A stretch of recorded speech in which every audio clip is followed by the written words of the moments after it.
सोचिए, वृंदावन की एक ऐसी रात जहां पूर्णिमा का चांद यमुना के शांत जल पर चमक रहा था। हवा स्थिर थी, लेकिन उस शांति के भीतर एक दिव्य धुन बह रही थी। वो धुन थी श्री कृष्ण की बंसी। ऐसी बंसी जिसे सुनकर वृंदावन ठर जाता था, पशु पक्षी शांत हो जाते थे और गोपियां। सखी, फिर से कान्हा ने बंसी बजाई है। सब कुछ छोड़कर कृष्ण की ओर खिंची चली आती थी।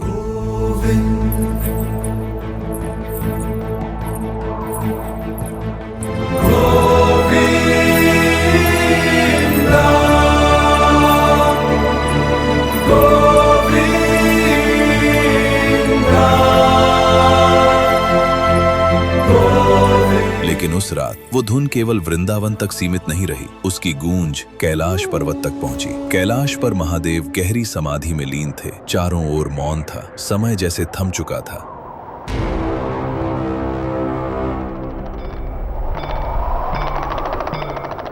लेकिन जैसे ही वो बंसी उनके कानों तक पहुंची, महादेव की आंखें खुल गईं। उनके भीतर कुछ बदल गया, एक अनजानी बेचैनी, एक दिव्य आकर्षण। और फिर शिव धीरे से बोले, यह ध्वनि कानों से नहीं, सीधे आत्मा से टकरा रही है। ऐसा संगीत केवल वही रच सकता है जो स्वयं प्रेम का स्वरूप हो। मैंने वेदों का ज्ञान देखा है, योग की पराकाष्ठा देखी है, लेकिन यह प्रेम, ये कुछ अलग है। ये कैसी लीला है जहां स्वयं प्रेम नृत्य कर रहा है। उस क्षण महादेव के भीतर एक तीव्र इच्छा जाग उठी, महाराज के दर्शन की इच्छा। और उन्होंने निर्णय लिया, मुझे वृंदावन जाना होगा। कृष्णा जी आए, कृष्णा जी आए, मेरा मन उन्हीं में समाए। कृष्णा जी आए, कृष्णा जी आए, मेरी नैया पार लगाए। लेकिन जब महादेव वृंदावन पहुंचे तो उन्हें रास मंडल के द्वार पर रोक दिया गया, क्योंकि महारास में श्री कृष्ण के अलावा किसी भी पुरुष का प्रवेश वर्जित था। अब प्रश्न ये था, देवों के देव महादेव को भी प्रवेश क्यों नहीं मिला? महारास में ऐसा क्या रहस्य था और शिव को गोपी रूप क्यों धारण करना पड़ा? आज की कथा इसी रहस्य की है। ओम जय श्री गोपेश्वर महादेव नमः। आज भी वृंदावन में एक प्राचीन मंदिर मौजूद है, गोपेश्वर महादेव मंदिर।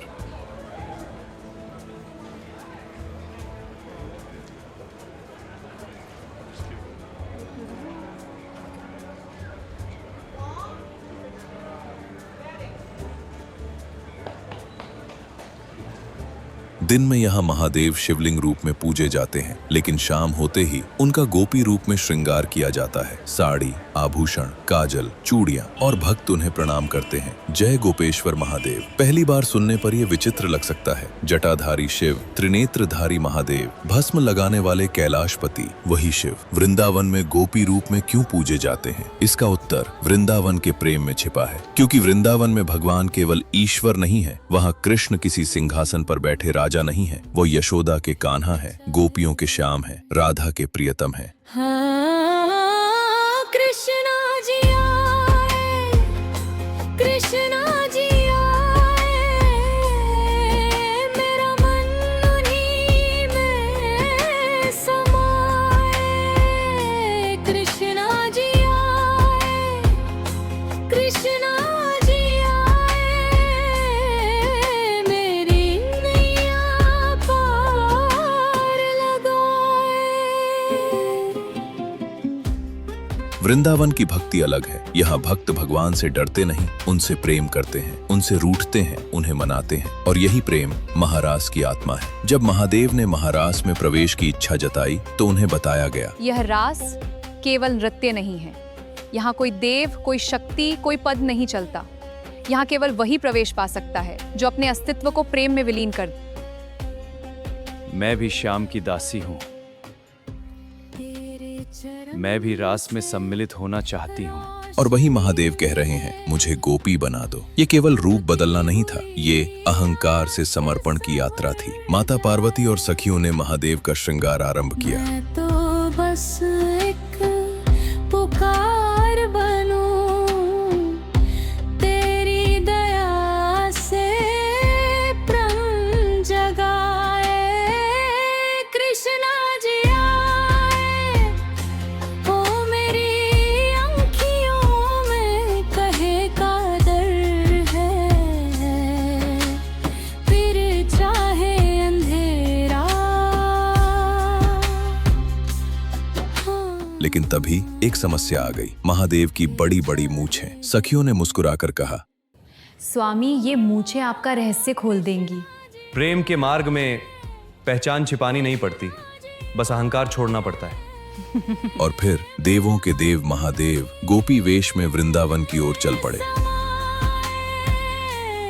सोचिए, जिस शिव के भय से मृत्यु भी कांपती है, वही शिव उस रात एक भक्त की तरह कृष्ण के दर्शन के लिए जा रहे थे। उनके भीतर न कोई दंभ था, न कोई अहंकार, केवल एक पुकार थी, श्याम मैं आ रहा हूँ। रास मंडल के पास पहुंचते ही उन्होंने दिव्य प्रकाश देखा। चारों ओर कृष्ण की बंसी गूंज रही थी। गोपियां प्रेम में डूबी हुई थीं। पूरा वातावरण ऐसा था जैसे समय स्वयं रुक गया हो। यही इस कथा का सबसे बड़ा रहस्य है। महादेव को इसलिए नहीं रोका गया क्योंकि उनका अपमान करना था, बल्कि इसलिए क्योंकि महारास अहंकार से परे की अवस्था है। वहां मैं कौन हूं महत्व नहीं रखता, वहां केवल प्रेम स्वीकार होता है। इसीलिए शिव को गोपी बनना पड़ा, क्योंकि गोपी भाव का अर्थ केवल स्त्री वेश धारण करना नहीं है। उसका अर्थ है पूर्ण समर्पण, पूर्ण प्रेम, पूर्ण अहंकार त्याग। गोपेश्वर महादेव की ये कथा हमें सिखाती है, महादेव, रास वहां आरंभ होता है जहां मैं समाप्त हो जाता है, और आज आपने स्वयं को प्रेम में समर्पित कर दिया है।